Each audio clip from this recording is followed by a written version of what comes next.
We are live. Good afternoon. I'm Jeanette Lenoir with Inflection America, and my guests today are the fabulous Amber Meshack, who is the Director of Business, Jobs, and Social Responsibility for Los Angeles World Airport, and also my friend, Siul efanteblanco, who is a community leader for Impacto LGBTQ plus organization in Northern Virginia. And what they do is they work to foster leadership and relationships amongst the LGBTQ Latinx community. And so thank you all so very much for joining me today. And let me just Thank say, Amber is joining me all the way from LA. And what's more LA than joining you from my car? I know. It's the hustle and bustle, the hustle and bustle. So, and Siul is joining us from Virginia, Northern Yeah, Virginia. not too far from your abode. No, not too far. Washington, D.C. We're the DMV.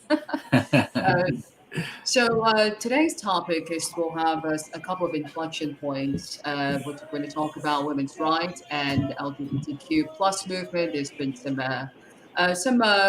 controversies of late concerning the movement and how they relate to one another and so forth. But before we get into that, let's start with some headlines to get your thoughts on some of these headlines that are going across our world. So here we go. Let's see if I can get, if we can do that. There we go. All right.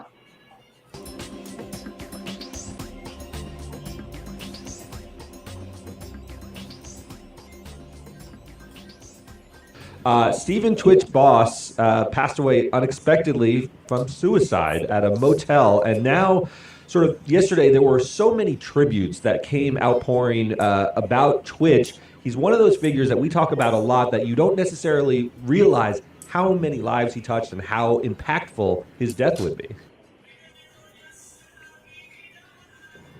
Official with the Biden administration is accused of stealing luggage from Harry Reid Airport. Here's what we know so far. Metro issued a felony warrant on December 8th for Sambrinton. Brinton is charged for grand larceny with a value between $1,500 and $5,000. The 35-year-old works for the Office of Nuclear Energy. Talk TV royal commentator Rupert Bell, Talk TV regular and royal commentator Fig, and hello to all of you. So it is finished now. All 6 episodes have been watched, binged, consumed. Tell us what you make of it. Tessa, let me come to you first for your response.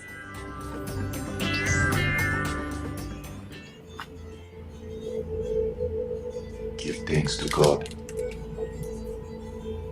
The Lord is with us. What can a mere man do to me? I will come back to you! Well, as you can see, Will Smith is ready to come back to us. So let's start with Will Smith and we'll work our way up. So Amber, is Will Smith ready for a return to Hollywood and our good graces? What are your thoughts? You know, I am not, even though I'm Hollywood adjacent, I'm not in Hollywood. So I think that's not really the question. I think the question is Hollywood ready for him to come back? So obviously he's ready because, this is his career. This is what he does. So I think the question is how much of the issue is, can the slap be put behind us, and are people ready to move on? I think, I think a lot of that outrage was performative. Some of it was totally, valid. And then, but I think it really is about his posture compared to the institution of the academy that really created the ripples as opposed to the incident itself. Yeah. What do you think, Siul? Do you think he's apologized enough? Are you going to go see the movie Emancipation? I think I I think I might see it actually. I like the topic, and I agree with her comments that are people ready to see him come back? I do know that the academy applied some discipline, right? I think it might have been 7 years or so. 10 years. So 10 years. Wow. Yes, he's banned from a Um, party. yeah, I think that's a little bit excessive, honestly. But I think in order to establish a precedent, they should keep up with that. But nobody's far away from redemption. We're all human. We make mistakes. So I think that there should be some element of compassion as well. Yeah, yeah, I Mhm. agree. I think compassion certainly has a seat at the table, but I don't know. I don't know if he's if if I'm ready to embrace him. I think what he did was so egregious. Mhm. It just was. It left such a bad taste in my mouth. It was such a terrible experience for me that I Yeah. was like, "Holy cow! I can't even imagine." A person doing that to another person on such a stage at such a place, like talk about wrong time and place. It was really, Yeah. it was really awful, Yeah. and Very impulsive. very, very. I don't even know if it was impulsive. I agree, but he felt so emboldened to go Hmm. slap another person. I don't even. It doesn't even matter if it's man or woman, but to Right. go slap another person who's in the middle of working, I thought was so egregious and. Just but it was also a glimpse into perhaps his character and now that his Hmm. character has been exposed I would be I'm on the side of I'm not ready for him to come back Hmm. into my graces. I think he needs to thoroughly go back to the apologizing board because I don't believe he's a apologize. I think what he's done is really excused his behavior and Hmm. connected it to perhaps his upbringing or whatnot, but he hasn't Yeah. fully apologized and Yeah. taken And total Chris responsibility. Rock, does he accept his apology? No, I don't even think he has. I don't think he has. Yeah. They've just moved on. But speaking of moving on, it seems like nobody wants to move on from the Harry and Meghan docuseries. So, I mean, let's go back to you, Amber. What are your thoughts on this? I didn't even share images of them because I wanted to just show really just the fervor, all the conversations around this particular docuseries. So, what are your thoughts? I haven't seen the docuseries yet. I'm saving it for when I can binge it 1 through 6. But I have seen a lot of the commentary around it, and so I'll reserve my judgment until I actually watch the series. But I think it's just it's just so I don't know. It's such a unique story. It's hard to take universal any universal lessons from it. She was such a unique Black woman to begin with, and then to be in the situation, which is unfathomable. It's not. It's I don't know. It's hard to extrapolate from there for me. you know, yeah, okay. So it's so funny you even mentioned that she's a Black woman because part of the conversation is she's not a Black woman, but she wants to use the Black experience when she's never really had the Black experience, she says, until she Yeah. went to Great Britain. But, one of the things that people are saying, which is something that Rick has brought up, and thank you for joining us, Rick, always appreciate your contribution. Rick says, why are we talking about this? Or people are saying, should there be a Harry and Meghan blackout, media blackout? Seal, what do you think? I was trying to think for the word. I know it's not salacious. It's another word where we just it's just like food. People are eating it up. I don't really care too much for the royal family and all of that, but I guess it can be entertaining to a certain degree. I Mhm. don't really plan on watching the documentary, but at the same time, it's just every time I see them on camera, I feel like that's constantly in their head. Like, oh, we got to get the rating. So what are we gonna say next to get the next viewer? I don't. Mhm. Something inside of me doesn't seem to be when I'm hearing them as them being completely sincere, and they may be adding a few other things to make it more watchable. I Yeah. think. Uh, uh, um, Amber, do you want to take the question that Rick Short has presented? Why are we talking about this? I Well, can I answer that. mean, I think Go ahead. it's a confluence. It's a confluence of things that Americans love. You know, rich people and race, right? Like those are both obsessions of Americans. So of course it's it's like a real life housewives type of situation.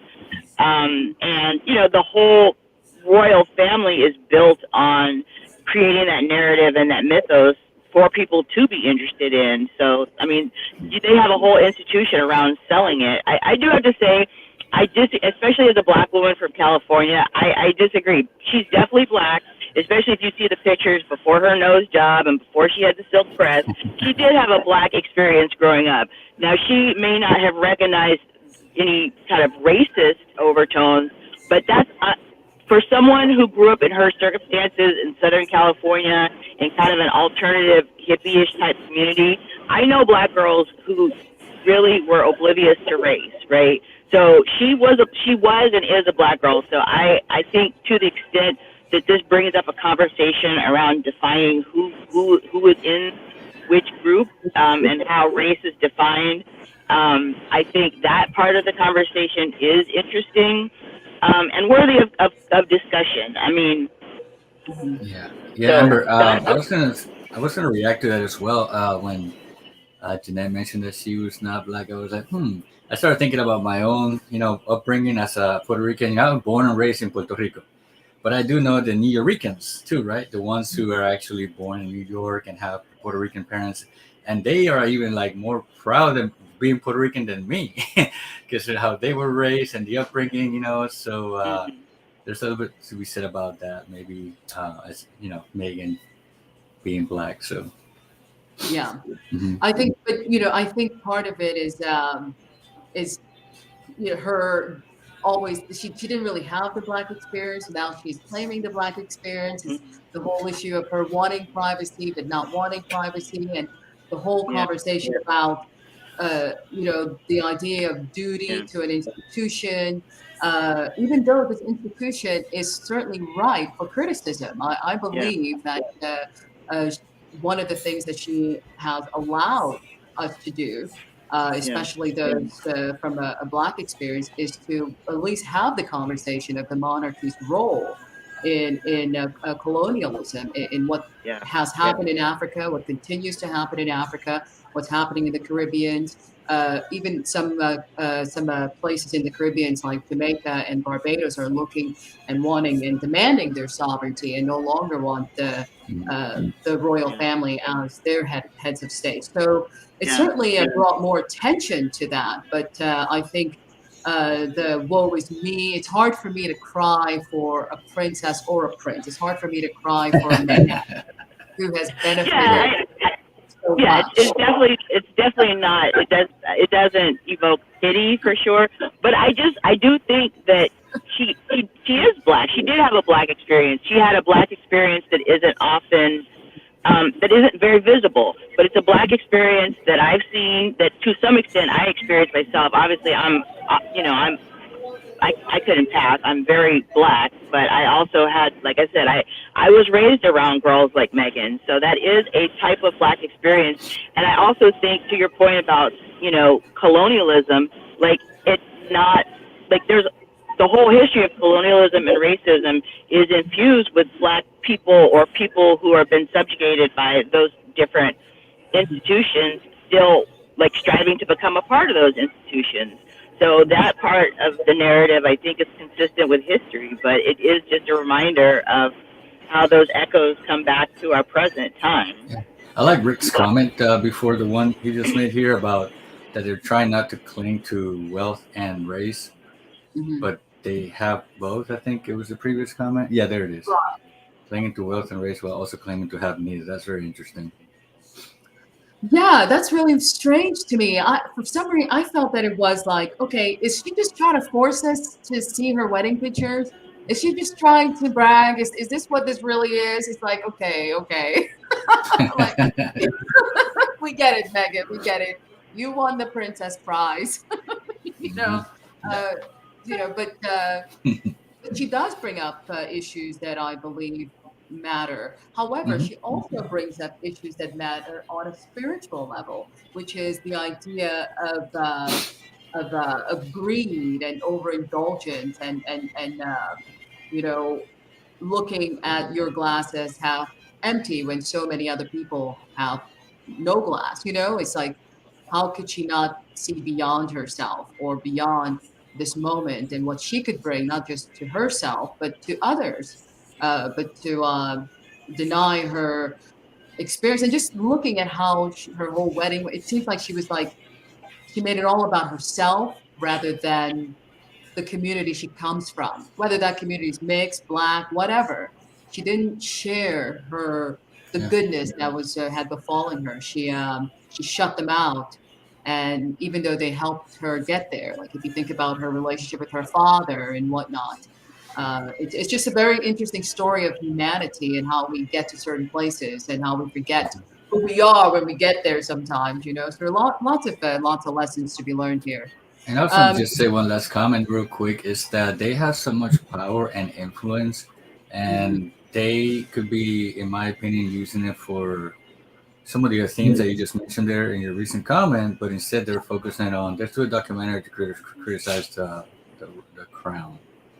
Yeah. Okay, I mean, hopefully I'm not, maybe I need to dig a little bit deeper into other things that they're doing. Maybe they're doing some philanthropy that I'm not aware of, but it seems to Yeah. be the top thing that I that I can Yeah. remember that they're doing. No, But they what was actually do. They do quite a lot of philanthropy, and I actually Okay. do. I have listened to her podcast, right? So she has a Okay. podcast herself, and she.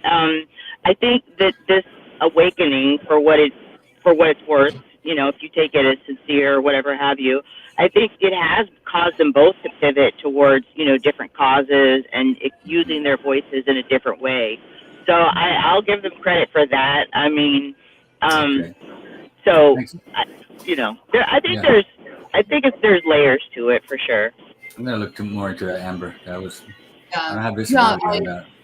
But unfortunately, we're talking about, the whole salaciousness of it, the whole, Real Housewives element of it, because we all want to peek into the royal family. We all want to look into the castle and see what's really going on, you know? And so she gave us that. And so, of course, we're going to continue feeding on it, so to speak. So, um, but moving on, we have lost a very influential person, especially in the digital age. Stephen, Twitch boss, committed suicide, which leads to a whole other issue of people that are hurting, and when folks are hurting, sometimes you don't even know. So, Yeah. Amber, what are your thoughts on this shocking news?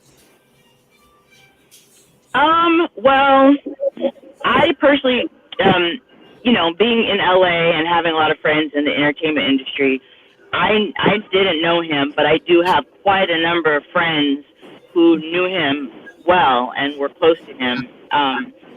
And they've been like hit personally by his loss. I also lost a family member earlier this year to suicide, a black man. And so I think that for me, it brings up the kind of crisis in, I think this whole country and probably the world is definitely dealing with like mental health crises. Or I'm not even going to, well, there's a couple things. One is like, I think black men in particular are really struggling right now in a way where it's hard for them to get the support and the help that they need, right? But I think that, while I definitely believe in mental health care, mental health crisis, like, I think that people are reacting to the material circumstances of their lives, right? The loss, the change, the precarity, the fragility of, our economic situation, our political situation, our social situations.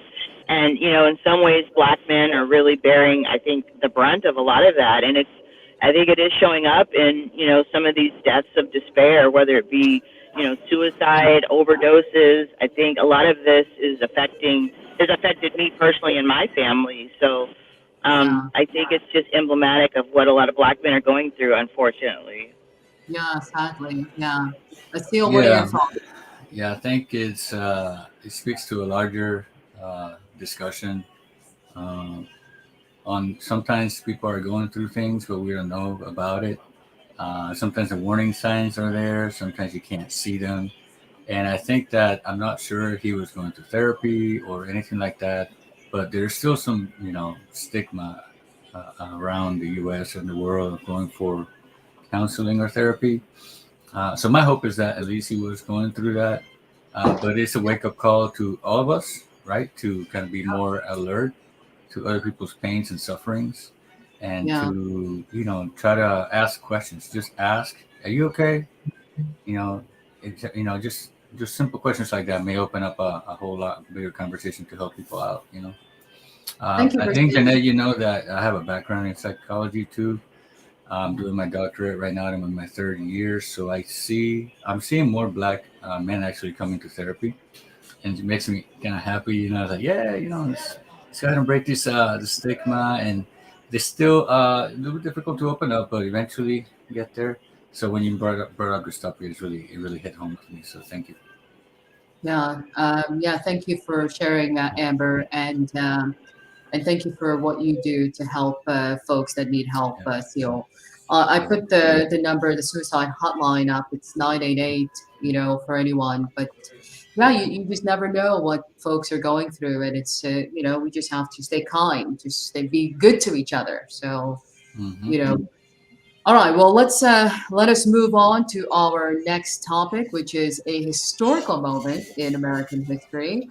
And one of the reasons we have the fantastic Amber, you know, Meshack here. So let's move on. This is the historic election of former Congresswoman and now Mayor Karen Bass.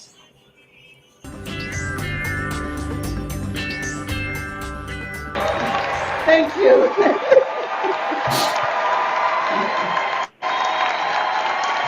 Thank you. Thank you. Thank you, Los Angeles. Thank you so much. Madam Vice President, thank you. Thank you for taking the time to be here today. Your responsibilities send you around the nation and around the world, but today you chose to be here in your home city, and you were kind of. Vice President Harris, we support you, and Los Angeles has your back.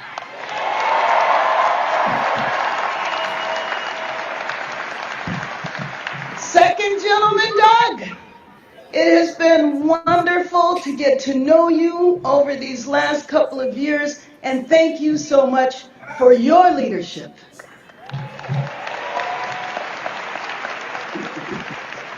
Senate President Tony Atkins, you are a history maker as well. It was my honor to be the one to swear you in as California's second female Assembly Speaker, and you continue to blaze a trail as California's first Senate President Pro Tem, who is a woman. You broke that glass ceiling.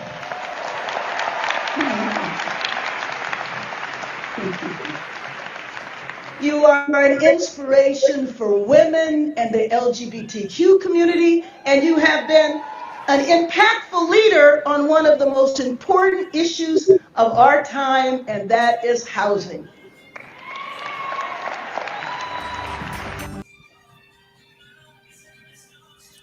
You heard what she said there, uh, Amber. This is not only a historic moment for women, but it's also, I mean, a very, well, she calls it a hurricane moment. She's about to be a hurricane in LA when it comes to housing, a very important issue. As a matter of fact, she declared a state of emergency on the homeless crisis. So, what are your thoughts on this historic election and the issue of housing? Well, first of all, I just want to say thank you for inviting me to come. I'm very proud of my city right now at this moment. Also, just want to say I'm not here representing the airport or the city. I'm just representing myself, and I'm proud to be a friend of Ms. Lenoir. So I really appreciate the opportunity to express my civic pride right now. I actually literally just left an event with the mayor, Miss Karenbass, and it was an event for small and minority businesses, small business contracting opportunities. So I think that there's so many things, but I think one thing that people may or may not realize, because I think she came onto the scene, as a congressperson, as part of, like you said, the Congressional Black Caucus. She really pushed back during the Trump administration on the government coming up with black identity extremists. She lifted that issue to the forefront, but many people don't realize that she's our homegrown leader. She's been here forever. She helped found one of the community organizations, Community Coalition, that emerged out of the 1992 uprisings after Rodney King, and they have remained and been sustained and been one of the most effective grassroots organizations since that time. And prior to that, she was a public health nurse working in the AIDS epidemic, AIDS crisis. So she's literally been in the trenches through every major crisis that has faced this city, this country, this this state. And so she was the first woman Speaker of the House in California and Speaker of the Assembly, excuse me. And as such, during her time, she was dealing with the biggest budget crisis in the state's history. So she's just really demonstrated leadership through so many different eras and crises, and left a lasting imprint in all of the areas that she's touched. So I got to know her when I was a young grassroots organizer, working with the organization she led. So that's how long I've known her. Yeah. While she's facing, actually, Siul, would you like to add on to the historic election of I remember, just real quick, when I saw her, I was like, I think I've seen her before. And it was like Amber mentioned in Congress. She has this she's very magnetic, beautiful, kind of smile, very contagious. I've always liked seeing her in action. And not in LA, but I did everything Amber said, because I really don't know her that well, but I'm glad that she's done all that and more. Yeah. Well, she's about to, first of all, I just appreciate the fact that she immediately declared a state of emergency, which goes to show you that she's taking the homeless crisis very seriously. And it is a serious issue. When you look at Central LA, 26% homelessness. South LA, 21% homelessness. The San Bernardino Valley region, 14% homelessness. For such a state like California, and a region like LA where Hollywood lives, it's hard to imagine that there's so much despair. Right. Amber? Yeah, so the establishing the state of emergency was one of her campaign promises. So she fulfilled that on day one. Yesterday, she signed an executive directive addressing some of the bureaucratic hurdles of building and delivering affordable housing units. So the homelessness crisis in Los Angeles and in the state of California is really a housing crisis, meaning that there are so many systemic and institutional things that have for decades blocked the construction and development and the delivery of sufficient housing units. And this is, ironically, you see the homelessness, the despair. It actually unfortunately is really driven by economic prosperity, right? Because where you have economic prosperity, where you have jobs, where you have an economy that's thriving, that's driving the rents up. And if you're not able to, to build sufficient affordable housing to keep up with just the population growth and the demand, that's where you come up with problems. And there's so many systemic issues that people aren't aware of that have fed into this. It isn't just different leadership and different administrations not doing what they could have or should have to deal with this.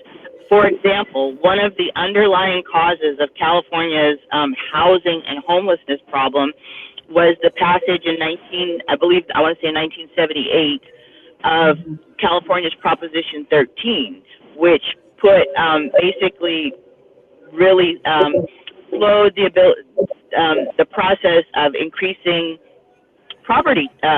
residential property taxes, right? So we pretty much, and ever since Proposition 13 passed in 78, it has had so many domino effects on our state's economy.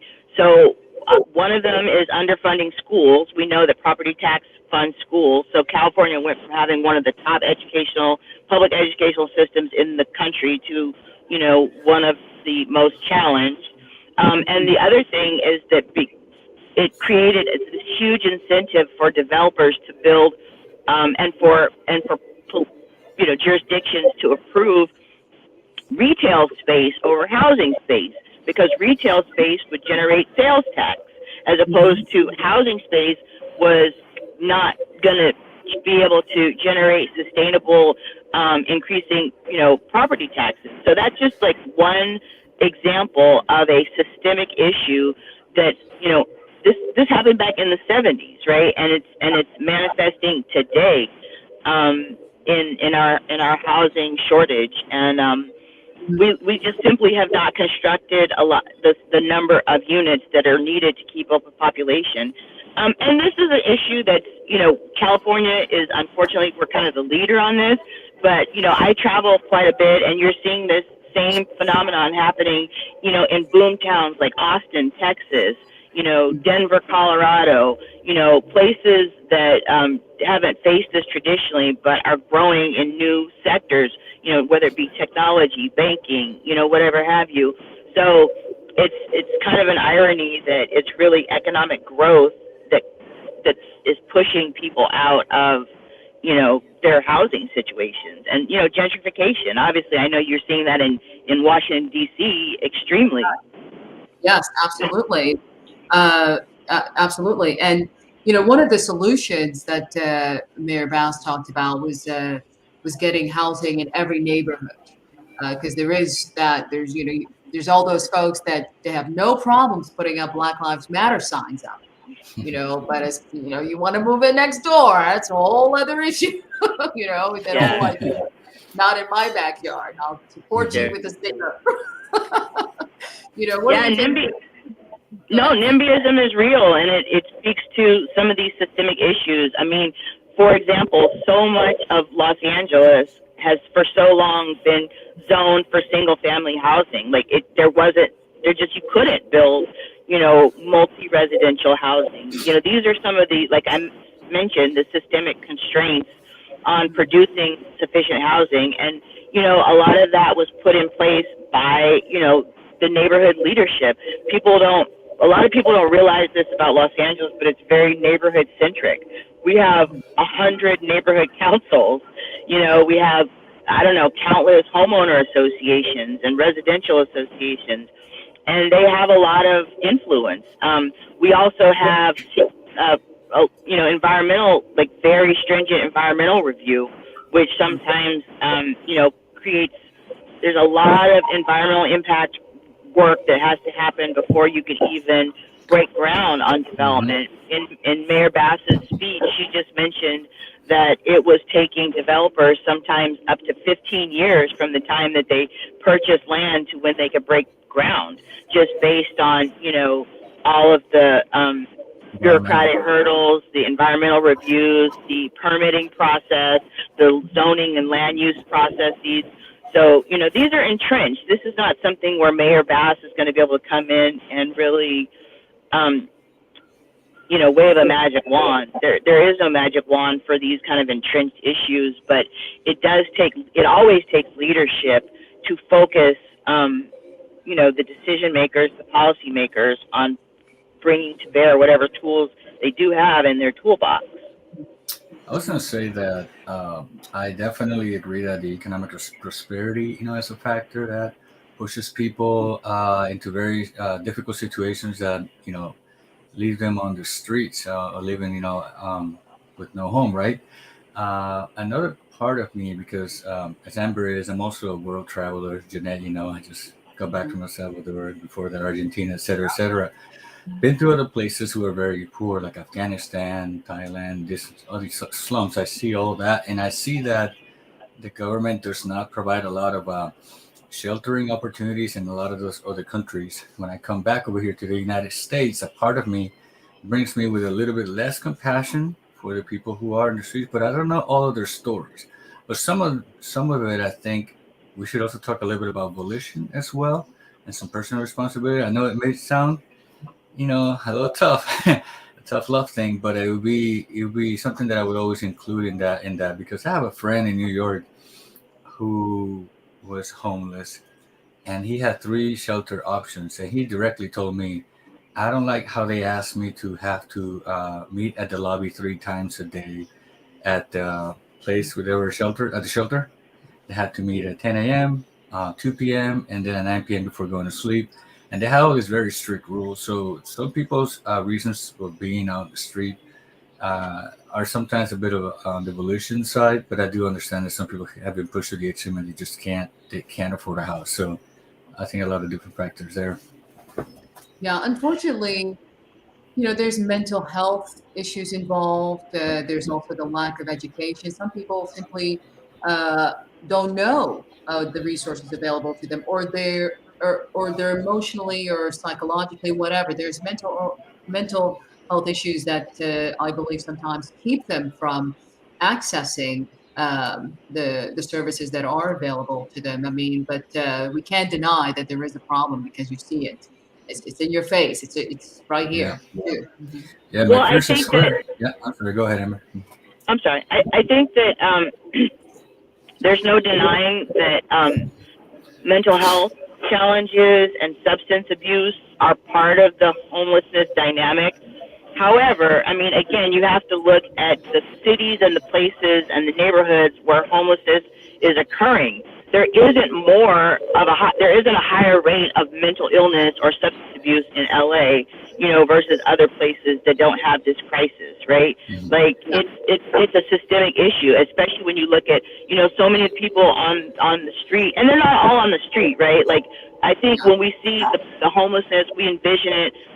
We're looking at the homeless encampments and the people living under the bridges and the overpasses, and that is sad and that's very visible. But a lot of the homelessness is invisible. It's people sleeping in cars, in vans, sleeping on a friend's floor, and a lot of the people who are who lack housing are families, right? So you can't say that a kid is on the street because of personal choices or So I think there's certainly, you're never going to get to homelessness zero because there are people who, for whatever reason, being on the street is a better choice at that moment for them than, the housing options that are offered to them. But I think as a society, what we're responsible for are, the planning and the housing options that we're able to provide, our communities at large, So, and of course, ensuring that people have, if you build a home and they don't have access to the services that they need in terms of substance abuse, in terms of mental health care, in terms of education, in terms of workforce training, that's a home that's not going to be sustainable. So housing is a piece of that puzzle to connect people to the services and the resources that are going to help uplift them in other areas of their lives as well. And that's a model that's been demonstrated that it works. When we can get it to work, it works, which is, permanent supportive housing, where you get people into the housing, and then in that way you're able to more readily make the services accessible to them. Yeah, Yeah, I you like walk what you by said there, there. Jeanette. You know, if you walk by McPherson Square here in DC, and Hmm. it says that they're going to be there's tents everywhere there, and it's a park. It's not even under a bridge.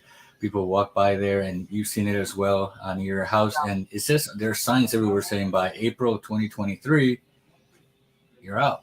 You can't be having tents here anymore. I don't know what's going to happen, but we'll be, I'll be on the lookout to see what happens. I'm always walking by there. Yeah.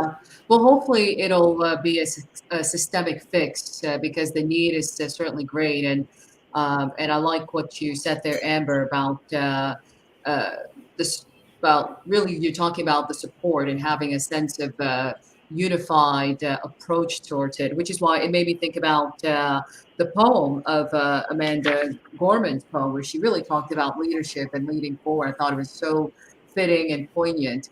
And then it also made me think about former LA City Council President Nuri Martinez's remarks, and thinking about what she did to this, this unity that is going to certainly be needed in order for there to be some sort of a unified approach to ending the homeless crisis, which can be used as a pilot program for other communities that are impacted by severe homelessness. So, what are your thoughts on that?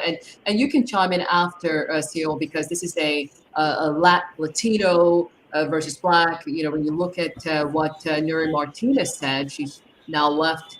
She's resigned, but not all of those who participated in that conversation resigned, and so there's still an issue. So Amber, how does Mayor Bass get a coalition to move forward when there's still this faction that clearly expose how they truly feel about the people that they are supposedly in service to? What are your thoughts on that, and how do they move forward? Well, I think Mayor Bass, first of all, as you know, unlike many of the the American cities that have had prominent Black mayors, like a Chicago, an Atlanta, a DC, Los Angeles is not, we don't have a large Black population, and our Black population is dwindling.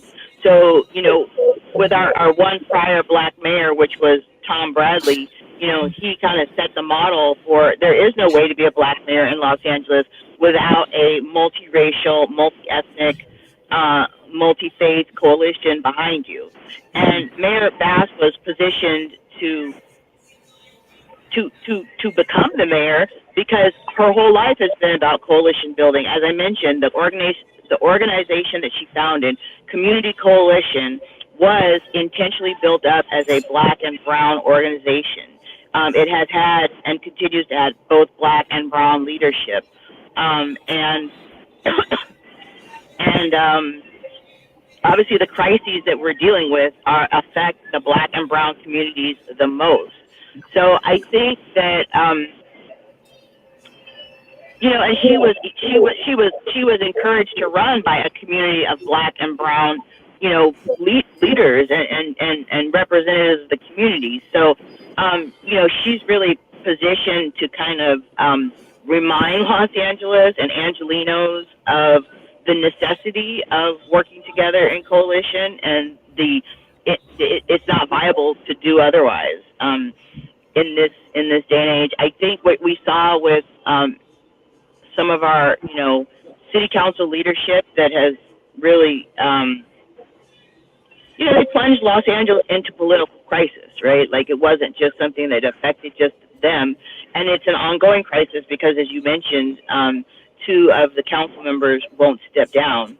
One will be out next year anyway because he didn't win his primary, but the other, not only has he refused to step down, he was involved in an assault, like in City Hall last week against an activist. So it's the impact of that political crisis is real because it is impeding getting business done in City Hall. So I think that when you look at leaders, quote unquote leaders, behaving that way, I think it really speaks to not necessarily that they were Latino per se, but that they were unfortunately the type of people who get into power and focus on building more power for themselves, and and aren't thinking about how to use that power to benefit the community at large. So I think it really is just speaks to a failure of leadership that you see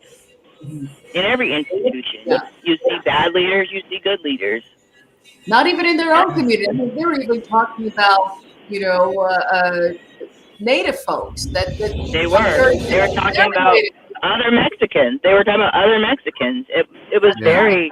I mean, they talked about LGBT. They talked about Jews, Armenians. I mean, that's everybody in LA.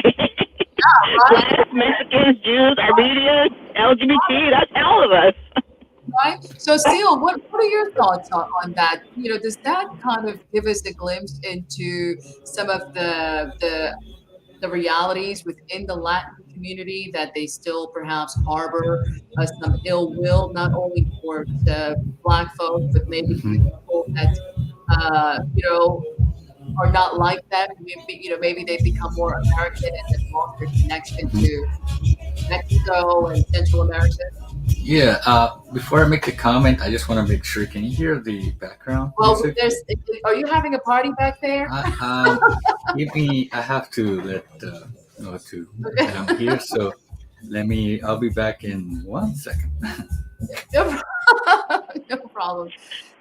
So while he's getting his audio together, I think one thing I did want to mention is and I'm not going to speak at all on behalf of the Latinx community or Latino community. I would never, but I think we do know, especially like he said, from traveling around the country, around the world, is that anti-Blackness is everywhere. I mean, anti-Blackness is as American as apple pie, and it is universal. So I think that it's not any surprise that any representatives of any group would express anti-Blackness, including Black people. Yes, I wanted to. Actually, right on point with what I was going to say. And yes, so Jose likes to play the music, as you know, Jeanette, from last weekend's birthday party. We had a drag show. It was fantastic. It was great. So as far as the anti-Blackness and actually the color Black, I noticed that even like in the Hispanic community, if you are a little bit lighter, then you're seen more favorable. If you're darker, then you're not. And I think in the Black community, there's some of that as well, I believe. And as far as right? Yeah. And Martinez's comments, I read them, and for her to feel so comfortable in sharing them along other people that were with her, that kind of shocked me. And okay, so coming from Puerto Rico, making comments like if you have like a little bit of afro hair, it's pelo malo, bad hair. And it was just a very nonchalant comment. Pelo malo, and things like that. I think we're kind of moving a little bit away from that, but when things like Martinez's situation happen, it lets us know how much more we have to go along the way. Yeah. Well, hopefully the mayor will have a healthy coalition moving forward. But even the reaction to what they've done is just it makes you at least feel good that people are pushing back, because basically the message is there's only so far and so much hiding you can do before you expose yourself. So this is really accountability being demanded here. So hopefully can I ask you, did she get kicked out of the council, or I'm not sure what happened to her? So she resigned. So that's the issue. Since they're elected officials, they can't get kicked out because their constituents elected them. She did choose to step down finally, and so she's gone.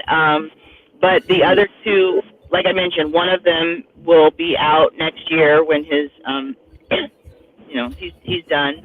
He'll be done, and the other one, he's gonna have to. He seems, he's refusing to resign, and there isn't much we can do about that.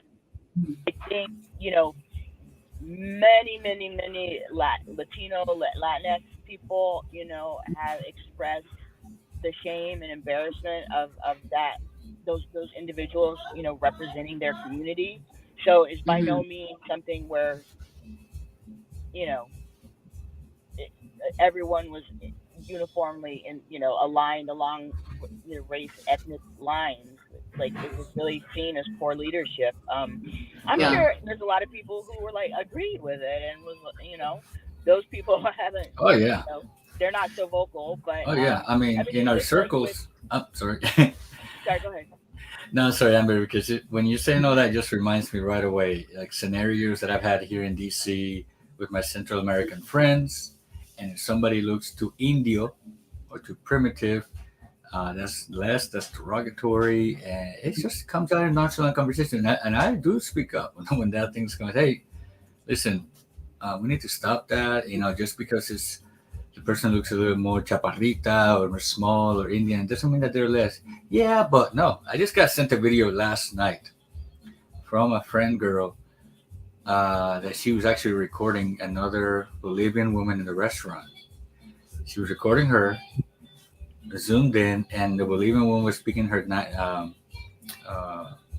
native dialect. And I didn't understand what was being said, but I knew it was, and she said, Look how fail she sounds. Look how ugly she sounds. It's like, why? Let me listen to it. Oh, it sounds interesting. She's like, well, it sounds fail. Fail is ugly. It's like, so I have proceeded to speak with her, and she's like, okay, we agree to disagree, but it's still around. It's still around. We have to work more towards eradicating this.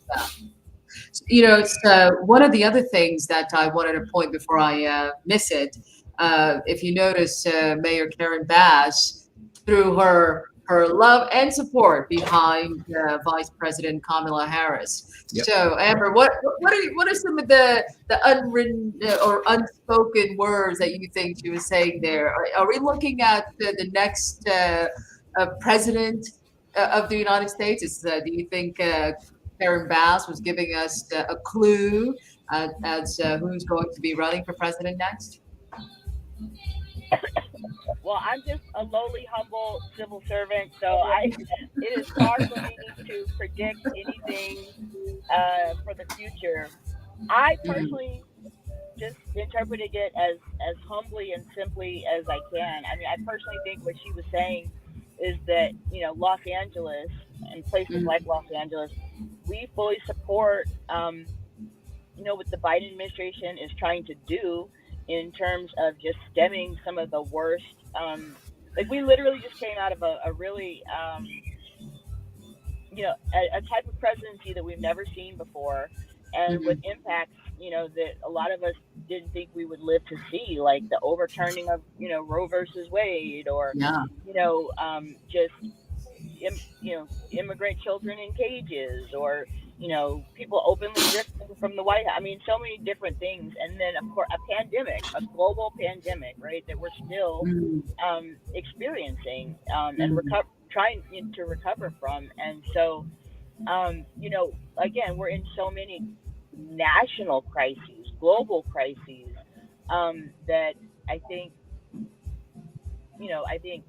Mayor Bass is just trying to say, look, we understand the big things that you have to deal with, and we are supportive of trying to do something, as opposed to we definitely have a lot of folks in politics who are just more so there to obstruct than to create any type of solution, no matter how small or incremental it may be. Yeah. Speaking of crisis, Siul, can you mute your sound until you're talking, please? Oh, it's still going? Sorry. Yeah, mute. That'll at least be, there we go. So speaking of crises, we'll move on to our next topic, our final topic, and that is the LGBTQ movement. And really the question will be, is the LGBTQ movement facing a crisis in culture change and culture strategy? So let's watch this video real quick.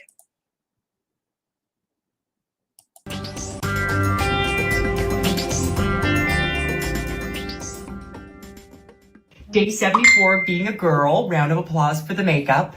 And I wore this outfit shopping today. And I thought that these might be my new shopping shorts. But I was walking around and everyone was staring. And I was like, oh, okay, what's going on? like I'm commanding attention, and when I get it, it's like, why am I getting it? You know, it's very contradicting. Dylan, goodness, let's get into this video. Day 271 of being a girl, or I'll say woman for this one, because this video is for the women on Twitter who just really don't like me. We got a lot to cover, but let's first talk tampons.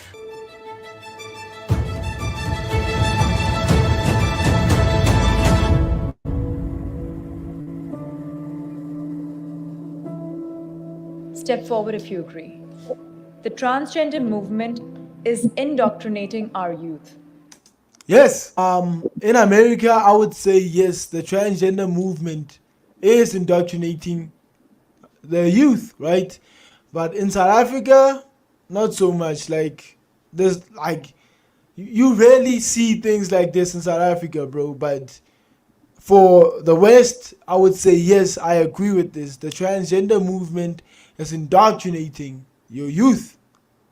Yes, I would agree that, you know, it's indoctrination at its best, because whenever you oppose some of the ideas or all of the ideas, then you're a bad person. The fact that the trans movement has got people shook has me so excited. The trans movement is not indoctrinating our youth. Our youth are understanding who they are at a younger age. And for what I was hearing over here is a lot of what y'all were saying, I wonder would you say it to the parents? Because we need to really look at what the parents of trans youth really go through. Trans youth, instead of them enjoying their life, playing with their friends, they're up in legislation trying to fight for basic rights here. 1 in 5 transgender youth have tried to commit suicide. Why are we trying to police them? We see it in the fact that the number of young people identifying as transgender, non-binary, gender fluid, genderqueer is skyrocketing. What I think the bathroom issue opens up is an issue of predatory men taking advantage of the opening. I started medically transitioning at 16. I got a double mastectomy before I was on hormones. The trans community lied to me. I'm 32 and I've detransitioned twice already. My whole trying to be a woman thing completely derailed my life, and I wish I could go back and not have any surgeries or medical transition or take any hormones, to be honest. So you might want to say, I made a mistake. I was wrong about this.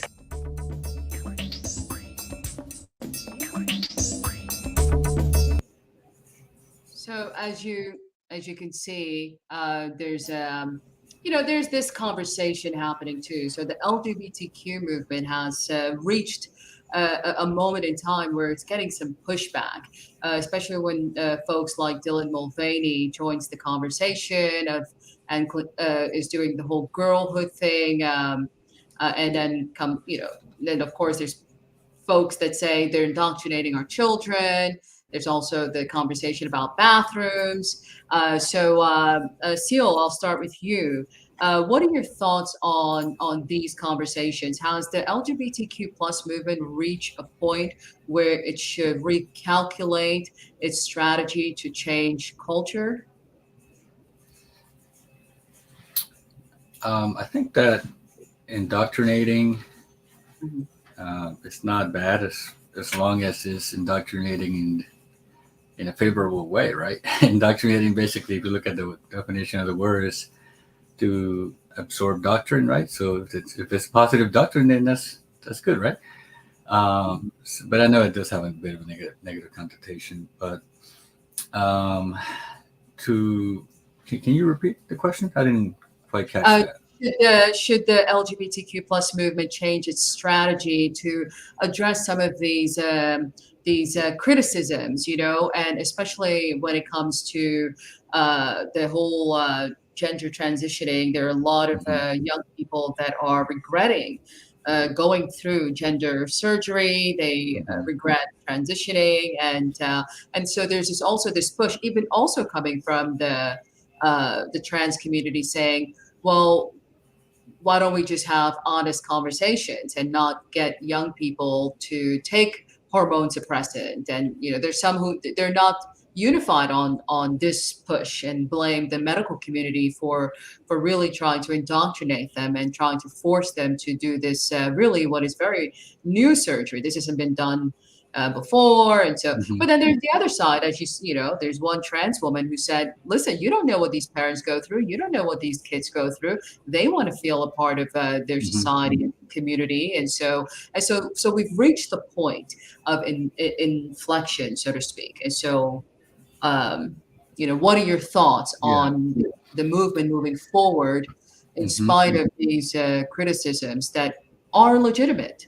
Yeah, I think that if there's conversations that they should be held in a respectful manner, maybe a little bit less of pontification and a little bit more of listening to each other. And I don't know, in the sense of kids, for example, in the LGBT, I'm the B in LGBT. So for a long time, since I was like 8 or 9, I know that I liked, in the beginning, I liked girls, but then later on, I also liked guys. And I knew that's like since age 10, somewhere around there. That's early, right? So another one of the comments of the ladies in the video was that they're beginning to become more accepting, the kids, of their own sexuality. And I think that's because of a lot of the efforts that have gone throughout the years. In the past, still, I was born in 79, so I do, even at that early age, I kind of knew. And if you talk to a lot of LGBT people, they kind of knew early, but it's just the accepting part that is happening now in our era. As far as the strategy that the LGBT community is taking with trans, we have to be very sensitive, because within the trans community, I think I saw a recent study that said that 82% of trans people have thought about killing themselves, and 40% of them have actually attempted it. Not necessarily that it all went through, but very close to dying. And that's the highest within the LGBT community. So we definitely have to be more sensitive with that conversation, I think. Yeah. Amber, what are your thoughts on what's happening within the LGBTQ plus community and the pushback they're getting? Because there is the women's rights movement, and there are women who are voicing their opposition to the likes of the Dylanmulvaneys that are getting tampon endorsements or being asked to speak as women leaders on forums and so forth. And so there's this conversation of women who are accepting of the LGBTQ plus community, who feel that there's a problem. How do you see it? Do you think there's a problem? Are these criticisms justified? So first, I'm an ally of the LGBTQ plus community. I'm not in it, so I'm not going to speak for that community. But I am a student and observer of social and political movements. So that's the first thing I want to say, is that the LGBTQ movement there's a cultural element to it, but it's really about a political movement. It's really about the space and the rights to live your life and be who you are and conduct yourself, in a way, and pursue your own happiness, right?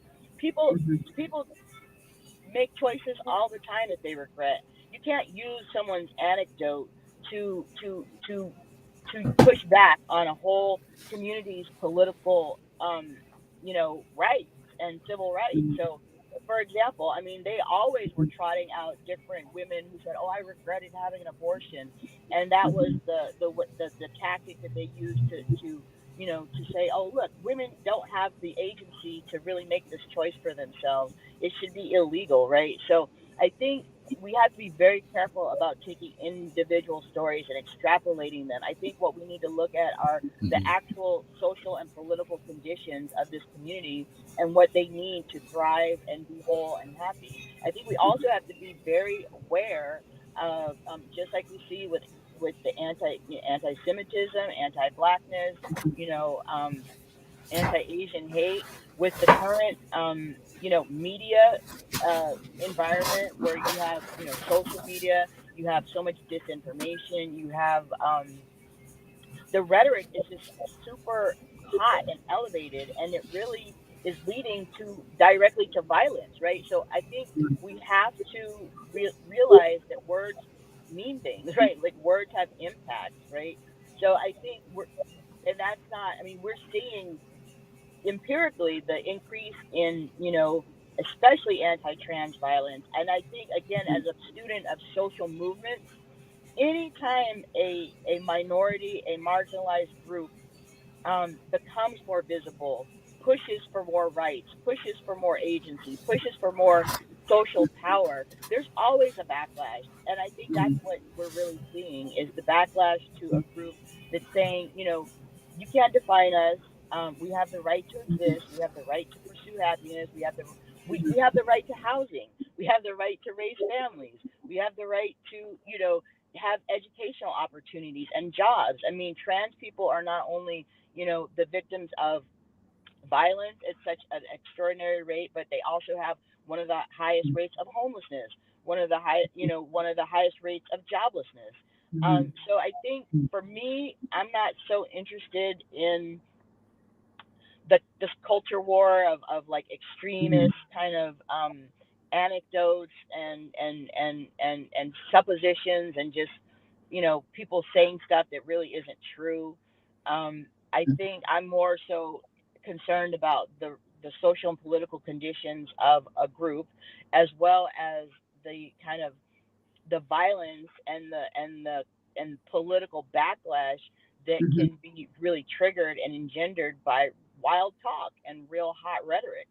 So that's my take on it. And some of the things that you said made me wonder how much of because I do hear what you're saying as far as consideration for the individual rights of the trans people, and that made me think how much consideration should also be given to the people around these trans people, the other people who are affected by it.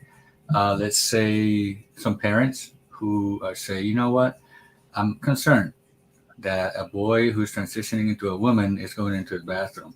And actually, there's very little to no, almost no reports of that actually happening, maybe one or two nationwide. But those concerns and others that may be somewhat irrational, and let's say the other one as far as sports participation, men participating, biologically born boys who are transitioning into girls who have more testosterone and all that, participating in wrestling and other events and winning first place all the time. How fair is that? And those concerns, how much consideration should be given to that? And, it also brings up the issue of what we're all seeing is Dwayne Wade's daughter, who's transitioned, Zara. And that's brought up a controversial issue. So we can't, it's one thing to be mindful of the rhetoric that could poison it, but there are real voices out there that are making their voices heard on social media. And one of those voices is Dwayne Wade's ex-wife, who took an issue and said that she felt left out of this major decision of her daughter transitioning. And so that brought up the issue of, okay, so is there a nefarious undertone to the whole space of transitioning that certain people are benefiting from, that shouldn't be benefiting from? I mean, we see the criticism that Dwayne Wade and his wife now have come under and being accused of being more interested in the money that this could generate. What are your thoughts on that issue, Amber? And then we'll go to you, Siul. Well, I don't know that lady, and I don't know their family situation. I personally don't give it much credence for a number of reasons. One, it fits too easily into that kind of stereotypical and just kind of that narrative about trans people that I don't think is accurate, right? For example, they're not giving kids gender changing surgeries. You can't get that while you're an underage person. When somebody like the Wades, they have all the money in the world. They're getting the best medical treatment. They're getting you're getting counseling. It's a process. This is not something where they let kids just impulsively state, "Oh, I'm a boy today, I'm a girl tomorrow." That's not how this process works at all. And for her to to indicate that she even thinks that that's the case, it seems like she's not a very, you know, informed mother on the process. And, you know, whether that's, I mean, I think at the end of the day, no matter what you want for your kid is who they're going to be, right? And I think that's very hard for a lot of parents to accept. So I don't know what her personal struggle is. I don't know what that dynamic is within that family. So I don't really wish to comment on their personal situation. But her rhetoric and that whole narrative about kids being allowed to do things just, you know, from a very childish like point of view, that's not really how it works. There's so many like adults and people and usually professionals involved in kids that are before they make a decision. These transitions. So I think I think Dwayne Wade's wife, she's a pastor, I believe, right, of a church. I'm not sure. I'm not sure. She became a pastor at some point, I heard. But if that's the case, I just see the irony, the interesting irony of life. You come across this, and this challenge comes to you within your family, and how are you going to handle it? You know? Yeah. It's certainly a lot. But but what about how does I also consider myself an ally of the LGBTQ plus community, and so Siul and I have had many conversations about. You know, he mentioned that he's the bee in the outfit. He's the bee. So we've had conversations about that, and I get it a lot. Yeah, that's a double threat. You know, are you going to be faithful to me? Now you have a threat of liking women and men. So no, when I'm with one person, I'm with one person. yeah. But then, but it's it leaves one partner feeling vulnerable, like, oh my God, the other shoe could drop and you could actually leave me because you are interested in both. So it's a very fluid situation. I think we're still getting to find our comfort zone. But I think about all the other communities who deal with transgender issues, the gay issues. I mean, Polynesian folks, I mean, they've been dealing with this for a long time. Even folks in India and all kinds of, there's a space for everybody on the spectrum. And, to me, it's about acceptance. I think it's time to start being accepting of one another to make the world a better place. But what about? Go ahead. Just want to make one last comment. I was giving therapy to an older lady from Central America last week, and she was dealing with some issues about separation from her husband after being married for more than 30 years. And that was something that she was able to kind of work out in therapy. And then another shoe drop, like I like that phrase that you use. And she said, you know what, Siul, my daughter just told me that she has a girlfriend. So now that's another situation, like you said, it's not only an LGBT confined situation. I know it's not trans, but it's within the LGBT community. But there's some, people in the heterosexual world, of course, also have to deal and address as well. They're impacted by that as well.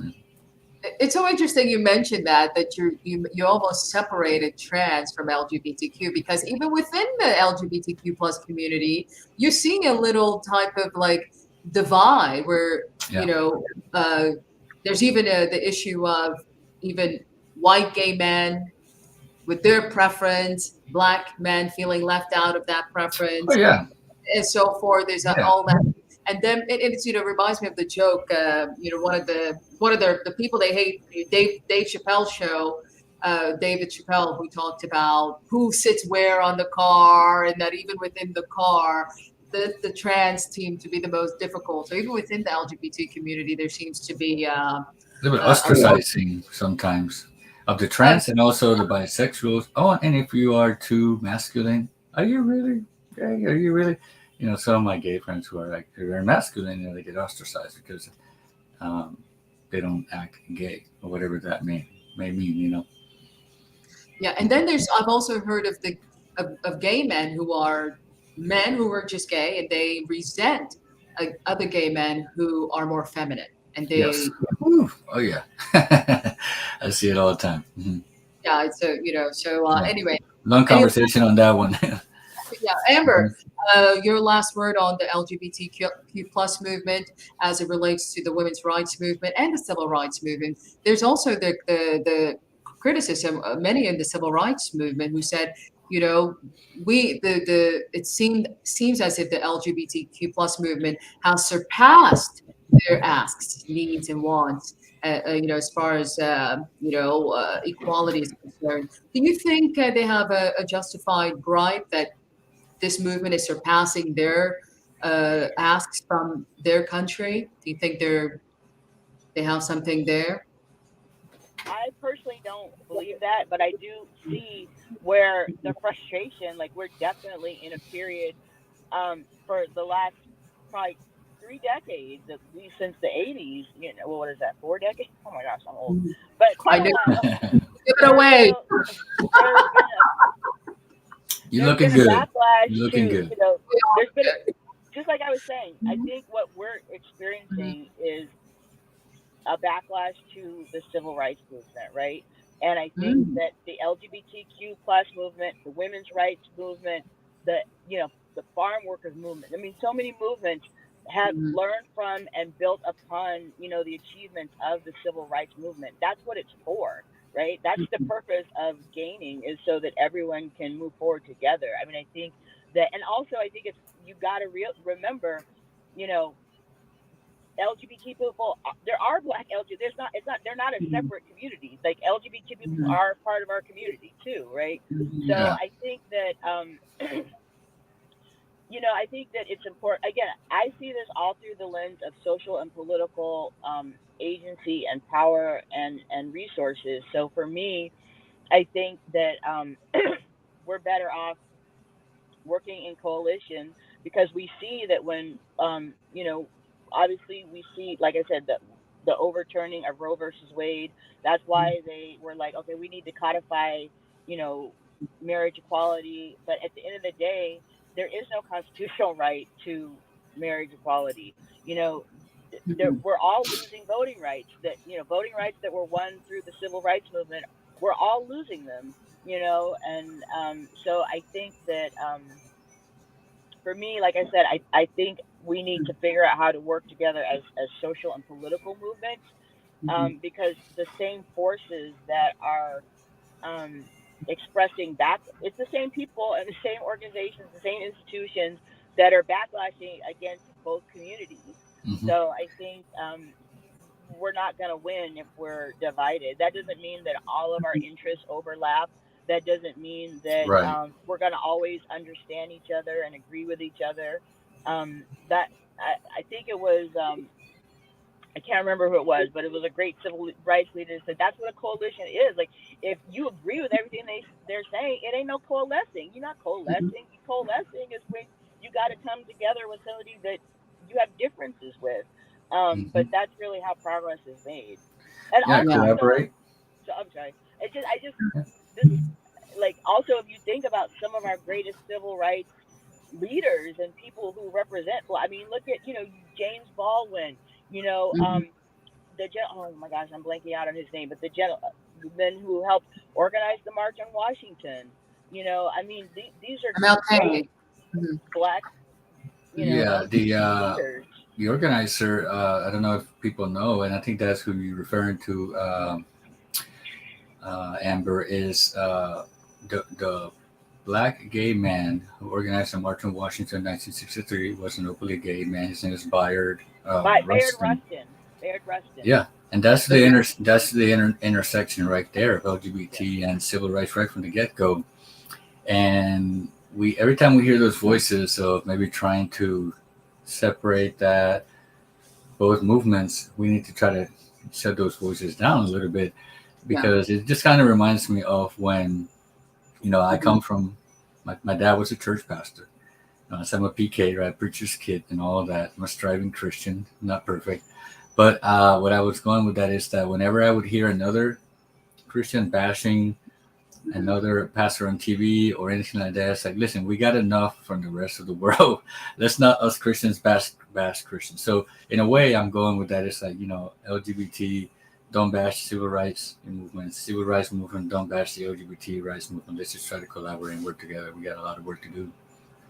And the women's rights movement too, because Yes.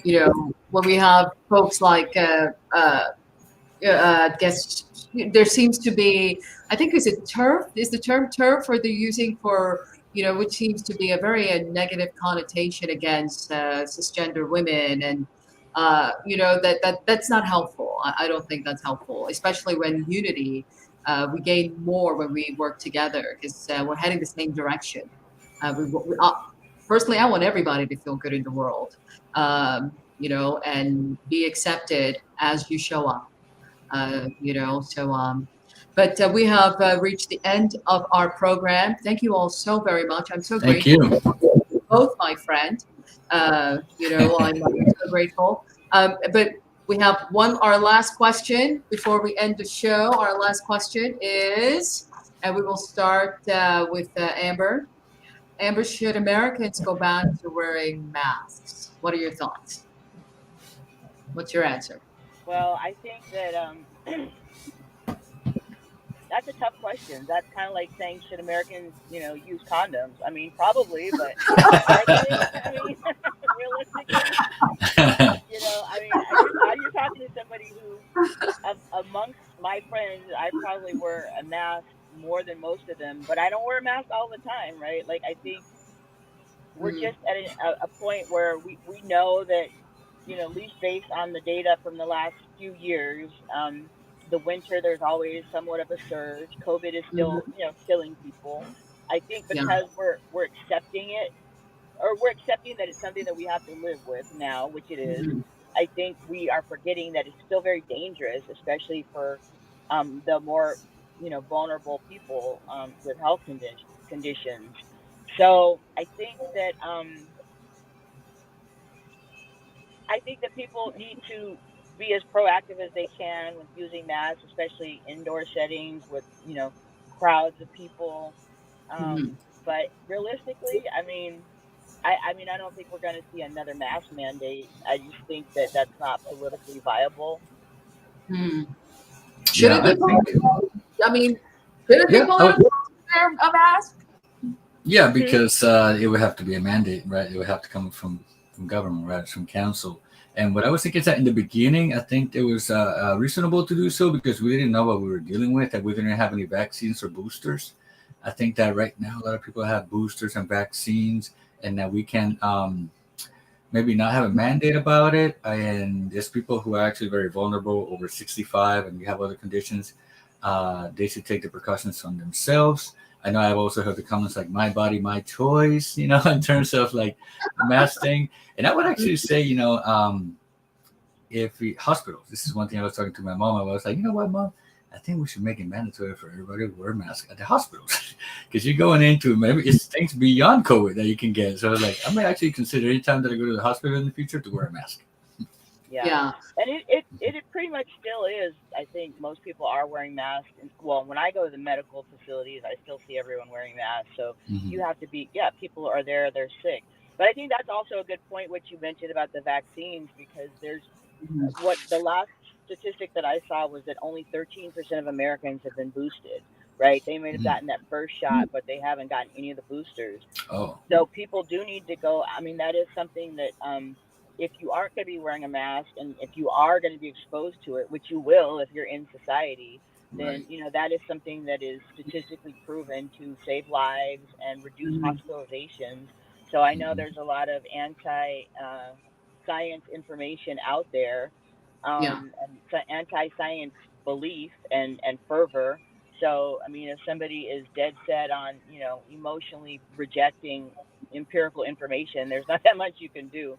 But I do think that there's people who probably just aren't realizing how safe it is, how protective it is, and how, it can definitely make the difference between catching, COVID as just like an inconvenient cold versus ending up in the hospital or,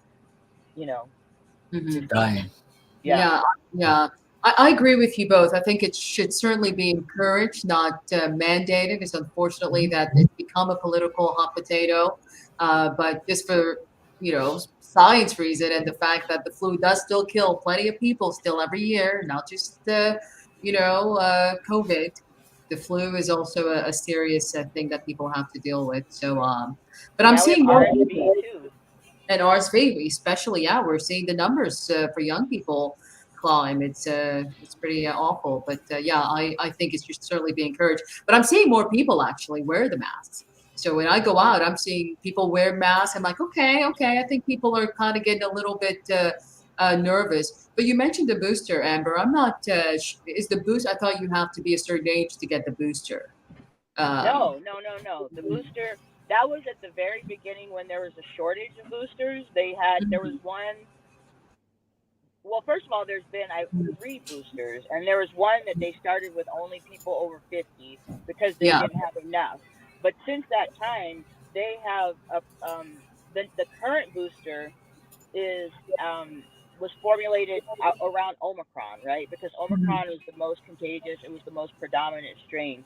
So the current booster is really strain targeted. It protects against a wide variety of strains, but it was developed specifically to be more effective against the more dominant strains. So that is something that most people have not gotten yet, and anyone can get it.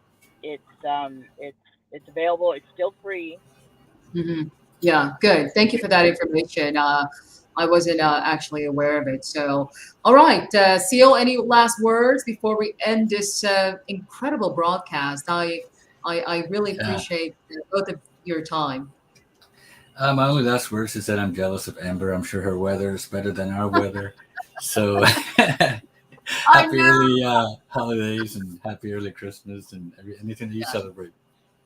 Yes, thank you. It's a frigid 62 degrees here. It's in the 40s here. It's in the 40s here, but hey, I'll take it. And I'm certainly in the Christmas spirit. I still have my little Christmas hat. So this is my favorite time of year. But thank you both so very much. Thank you. And for all of those that tuned in, thank you very much. I sincerely appreciate your time for joining us. We will be back here next week. I may have a really interesting guest next week. Still having some things might be out of this world. Mayor Bass. I literally mean that. Could be out of this world. So we're still working on it. But thank you all so very much.